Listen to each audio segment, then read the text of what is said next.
जहां तक हुजूर की सूरत में इनाम खुदाबंदी और नेमत इलाही के शुक्राने की कहानी है, तो हम सारी जिंदगी सजदे में सर झुका के रखें, इस नेमत का शुक्र फिर भी अदा नहीं हो सकता।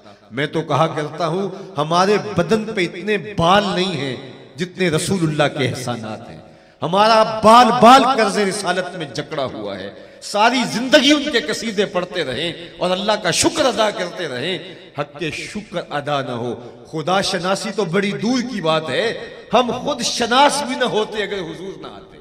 मुझे सैयद सलीम गैलानी का एक शेर इतना अच्छा लगता है इस उन्वान से, और मेरी सारी गुफ्तगू का खुलासा है, न खिरत की रोशनी थी न जुनू की आगही थी, न खिरत की रोशनी थी न जुनू की आगही थी, तेरी राहबरी से पहले ये जहां जहां नहीं था। तो जिंदगी को जिंदगी का रुख मिला, जिंदगी को जिंदगी का नूर मिला, हुजूर की चौखट से नसीब हुआ।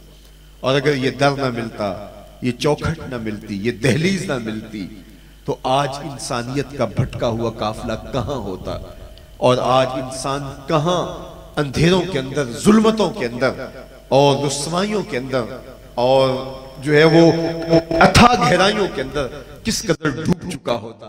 तो जिंदगी का सारा जमाल और जिंदगी का सारा हुस्न कायनात ने इसी दहलीज से पाया है, इसी चौखट से पाया है। इसलिए हमारे खून में वफा है, तो वफादार की सरश्त होती है कि वो अपने मोहसिन को कभी नहीं भूला करता, अपने मोहसिन को कभी फरामोश नहीं किया करता।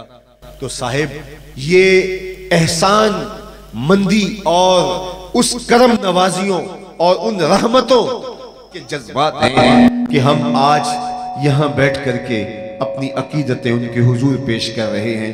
लेकिन मैं आपसे ये कहूंगा कि आपकी अकीदतमंदी का ये रंग सिर्फ आज के दिन के लिए महदूद नहीं होना चाहिए, बल्कि सारी जिंदगी हुजूर के नाम लगा दो। और मैं ये भी कहूंगा कि सिर्फ अपनी गलियों पे, अपने बाजारों में और अपने कूचों में झंडियां लगा देने से ही हक अदा नहीं होगा। दिल के एक एक परत पे नाम मोहम्मद की झंडी लगाइए। और सिर्फ अपने बनेरों पर चरागा करने से ही हक अदा नहीं होगा, बल्कि अपने दिल की गलियों में हुजूर के नाम का चरागा कीजिए। अंदर भी रोशनी हो, बाहर भी रोशनी हो। ये झंडे अलामत है इजहार के, ये कुमकुमे अलामत है इजहार के, ये जुलूस अलामत है इजहार के, और ये अपनी बेताबियों का इजहार है, ये अपनी बेचैनियों का इजहार है। और हर दौर के अंदर अपनी मोहब्बतों का इजहार अपने मोहसिनों के साथ दुनिया करती चली आई है। ये कोई अलग कहानी नहीं है।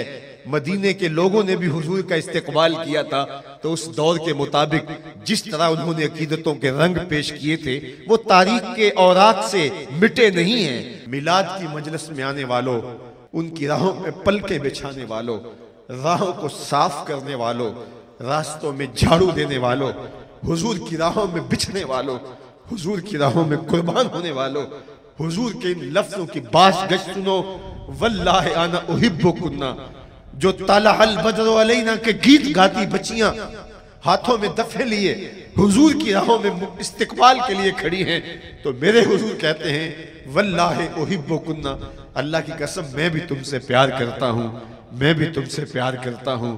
आज हम भी यही आरजू लिए कशकोल फैलाए खड़े हैं और आका से यही अर्ज गुजार है, ए रहमत आलम, ए सरवर आलम, ए सरवर दो सरा, हमें अपनी मोहब्बतों से नवाजिए, हमें अपनी करम नवाजियों से नवाजिए, हमें अपनी रहमतों से कभी भी महरूम ना कीजिए। हम आपकी चौखट के सवाली, आपकी दहलीज के नौकर और आपके दर के गदागर और आपकी चौखट के गुलाम आपकी बारगाह के अंदर सवाली बन के खड़े हैं। हम झोलियां लेके आपकी दहलीज पे खड़े हैं। और आज 12 रबीउल अव्वल के दिन मैं यहाँ गुफ्तगू कर रहा हूँ और आप यहाँ बैठे सुन रहे हैं, और मैं तसव्वुर में इन पहाड़ों के पीछे सिसकती बेटियों की चीखें सुन रहा हूँ, उन यतीम बच्चियों की आहें सुन रहा हूँ जिनके बापों को उनके सामने गोलियों से भून दिया गया, और मैं उन यतीम बच्चों और बच्चियों की आहें और सिसकियां सुन रहा हूँ। और रहमत आलम, सरवर आलम, सरवर कायनात की बारगाह में आप सारे लोगों की मैयत के साथ इस्तगासा पेश करने आया हूँ कि रहमत आलम, ए सरवर आलम, हमारे गुनाहों की माफ़ी हो, हमारी ख़ताओं से दरगुजर फरमाया जाए। अल्लाह रबीउल अव्वल के इस मुबारक महीने की बरकतों से और आज की इस गुजरी हुई शब रहमत और मौजूद जो है वो यौमे नूर की बरकत से तेरी बारगाह में इतने लोगों की दर्द से भरी हुई आमीन के साथ दुआ है, ऐ अल्लाह कश्मीर में आज़ादी का सवेरा तलू कर दे, ऐ अल्लाह उन्हें आज़ादी की बहारें अता कर दे। आज 100 दिन से ज्यादा वो कर्फ्यू के सख्त पहरे के अंदर अजियतनाक जिंदगी बसर कर रही हैं। तकलीफ और अजियत का कौन सा और नाम लिया जाए जो उन्होंने सहा नहीं है। और आज वो हमारी बेटियां, वो हमारी बहनें, वो हमारे भाई, वो बूढ़ी माएं और वो जेलों के अंदर जुल्म और जबर सहते हुए लोग इन पहाड़ों के पार आज एड़ियां उठा उठा के पाकिस्तान की राह तक के कह रहे हैं कि अभी पाकिस्तान के सपूत हमारी मदद को पहुंचेंगे। कोई मोहम्मद बिन कासिम हमारी आबरू बचाने के लिए आएगा, लेकिन उठाना फिर कोई रूमी अजम के लालाजारों से। वही आबो गिले ईरान, वही तबरेज है साकी। अल्लाह हमें तौफीक दे, हमें ऐसी अस्करी कुव्वत, हमें ऐसी सियासी ताकत, ऐसा मुआशी जमाल और ऐसा ईमानी जज्बा सबसे बढ़कर और हौसला दे कि अल्लाह हम बदर के उन मुजाहिदों के हकीकी जानशीन बन जाएं और तेरे महबूब की सिसकती हुई उम्मत को सिर्फ कश्मीर में ही नहीं, जहां जहां भी जुल्म सह रही है, आज मिलाद के इस यौम रहमत के सदके और इन लोगों की दर्दनाक आमीन के साथ तेरी बारगाह में दुआ है। अल्लाह पूरी उम्मत को उरूज और बांकपन अता कर दे और मजलूमों की मदद फरमा।